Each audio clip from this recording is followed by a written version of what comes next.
Hi and welcome back. My name is Ansamana and this is my channel, My Tax Guy. I formed this channel so that I could help people understand the tax code a little bit better, and hopefully it'll help them have better returns in the future. Now on to my housekeeping. As always, I want to thank everyone that's been tuning in. I've been getting a lot of support and a lot of good feedback, so I'm hoping that as I make the changes, the channel grows and it gets better and it's more palatable for everyone. The other thing is that this Friday, I will definitely be going live. I know I keep promising, but this Friday will be my first live. It will be different than what I envisioned, but I got a lot of good feedback from a friend that also has a YouTube channel who's also helping me shape and form and make everything more digestible. So I'm going to be live. I'm going to take your questions, so just have them ready. I will be gearing to answer all your questions as much as I can. And for what I don't have the answer to, I will more than likely be able to guide you to the right resources so you can get the correct answers. That's what we're here about, making this thing easier so that you guys can take more advantage of your tax returns and your tax refunds, and so that it's not such a process that's to be feared or misunderstood. Now today, due to a request that I got in my email, I'm going to veer off a little bit from taxes. I'm going to talk a little bit more about business, and more importantly, how to run your business. Now, I did go over a lot of Schedule C's, individual contractors, LLCs, sole proprietorships, and of the like, so that people will have a good basis of an idea about how the IRS actually views those sort of things. What I'm going to talk about today is more of the other side, which is more of the non-governmental, more individual, more actual business on how you're really supposed to be running it. Got this request, of course, from one of my friends who worked with me in retail. They spent a lot of years in retail management. I'm going to share some of that knowledge I gained from that experience today. Hopefully, you can take some of what I've given you and it'll help you expand on your business. Now, let's start with the most fundamental thing of them all when it comes to your business is, what do you want it to look like?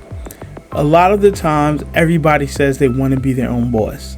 And they even say, hey, find what you love and figure out how to get paid for it.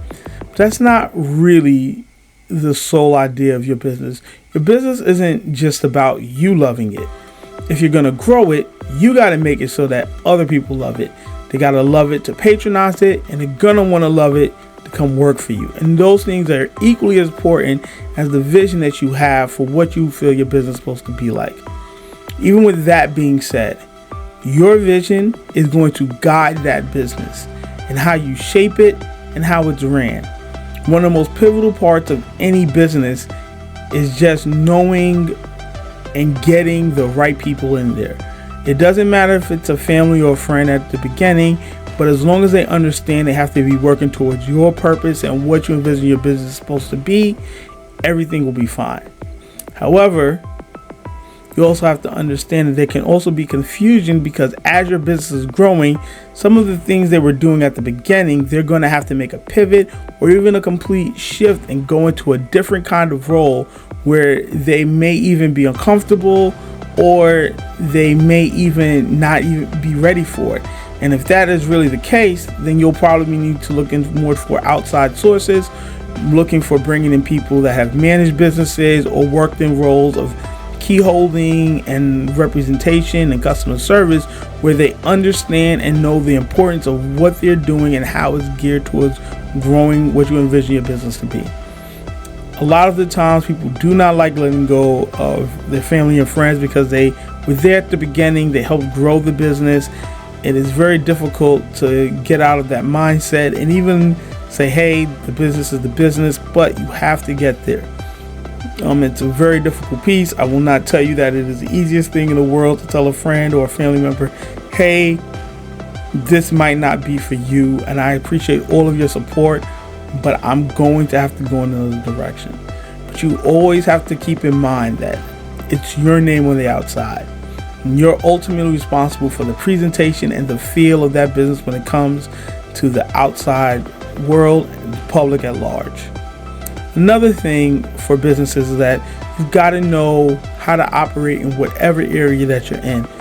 Very simple things to check on are things like building codes, things like sanitation rules and stuff like that. And those things are tedious, but depending on your business, they could cost you a lot of money. I worked at a place where we had these fire extinguishers, and the fire extinguishers always have to have tags on it. And one of the tags was ripped off by a kid like the day before we were supposed to be inspected, and nobody saw this fire extinguisher. And when they came and they inspected it, they noticed the tag was gone. Now, we were able to get the tag replaced rather quickly, but the damage was already done. And so it's kind of hard to go backwards and say, hey, that tag should have been on there and it's not there. And you just got to know. Or keeping also the frame of mind of on days, not days, but in time periods like Christmas, the fire department is out. So they're checking your emergency exits. They are checking your fire extinguishers. They're checking your entrances and everything else. And you've got to be up to code on those things, because that is their time of year where they are pressed to write tickets. Now, they will tell you that is not the case. But trust me, I have a couple family members in the fire department right here in New York City, and they will tell you, yes, that is the case. You must make sure of those things. So definitely got to look at that. One of the other important features of like knowing your business is you've got to be not just artists, or like that's what I like to call it, artists, but you also have to be function.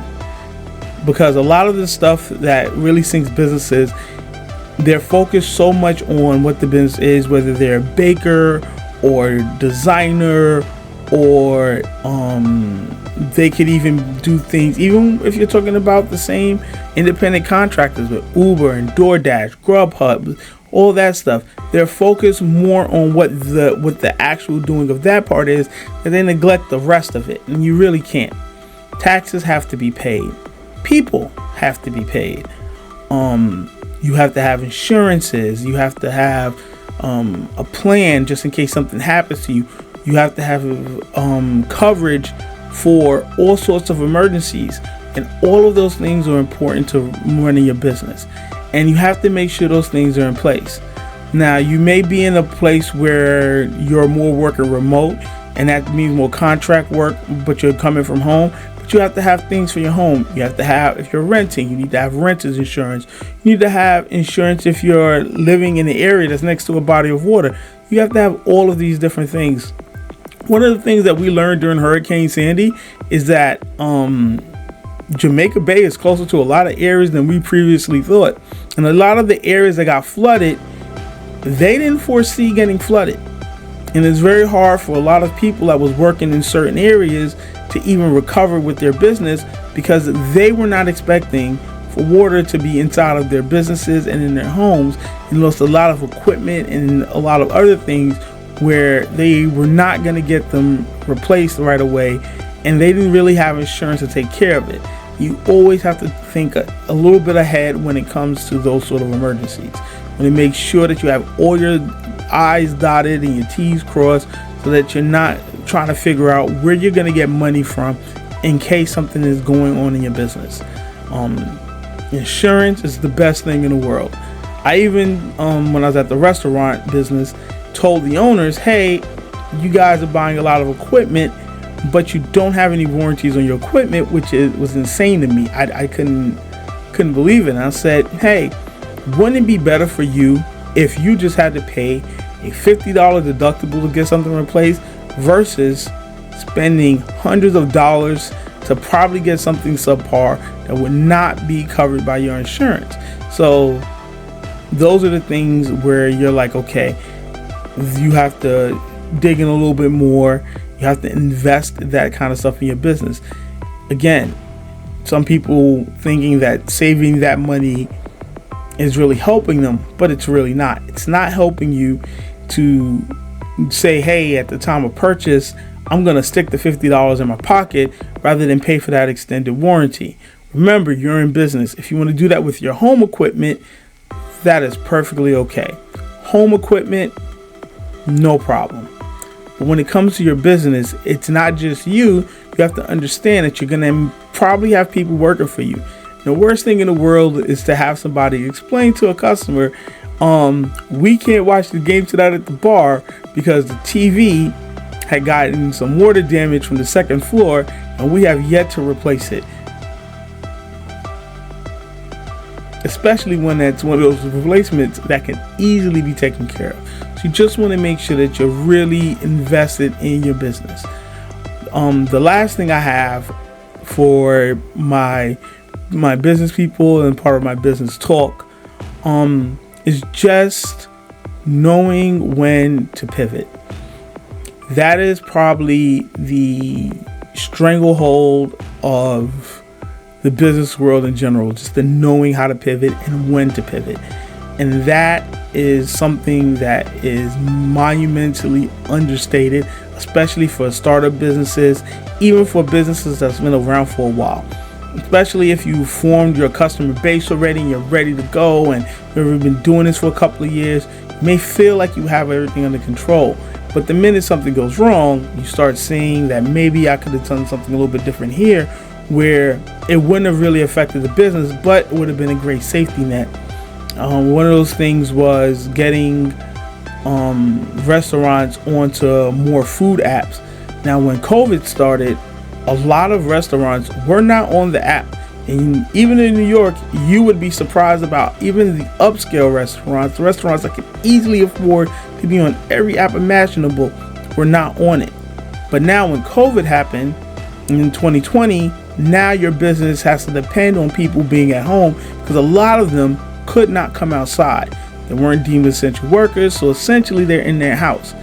And really at that time, the only people who really was allowed out were people who work in the food industry,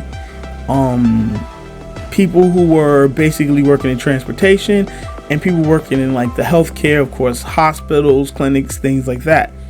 Now, everyone else was designated to be staying home, and their businesses were essentially closed. So now you have everyone home, you have your restaurant business, and you have no way to get them food because you're not on any of that stuff. And what I found to be amazing is now, as we're coming out of COVID, is that a lot of those businesses have not changed to go back to not being on food apps. It is an astonishing thing that they saw that a lot of people really like the convenience of not having to come and wait for food for 45 minutes, maybe even 25 minutes, really depending on where you're eating, and they can just be home. And the wait isn't so bad because 45 minutes at my house with my beer in hand is much easier than me standing in line at a restaurant for 45 minutes with 3 screaming kids and everybody is hungry. So it was an amazing thing. But that's what I mean by like being able to pivot. A lot of the restaurants that were able to do that and get themselves set up rather quickly actually survived a lot of the COVID closings for businesses. And some of the ones that weren't able to make those changes, unfortunately, they're kind of out of business. So that's what I mean by being able to pivot.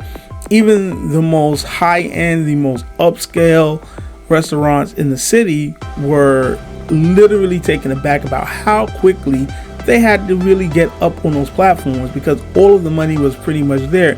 Whereas the people who were already there, maybe some lower end fast food places, some of the upper end fast food places, but a lot of those places that was already there saw only a minor decrease in their revenue. And that's really amazing. And by minor increase, it doesn't mean it wasn't substantial. It just meant that it wasn't to the point where the business was threatened to close. Still getting enough revenue to take care of the people who were coming to work every day, the bills, and keeping food flowing out to their customers, so they were able to still turn a profit with what they had. So it's really important to just know when to make those shifts. I want to thank everybody once again for coming to my channel. Next week, we are going to be going right back to the taxes. I will be discussing the ACA premium tax credit, which is basically Obamacare, and the ACTC, the advanced child tax credit payments. It is really important that you understand some of the changes with those, how they affect you, and what's going to be going on with 2023. There are some updates from the IRS. I'll probably put that in the video with the advanced child tax credit payments. I want to thank you once again for coming to my channel. If you have any questions, feel free to email me at mytaxguy22@gmail.com. Have a great day, enjoy this weekend, and happy Sunday.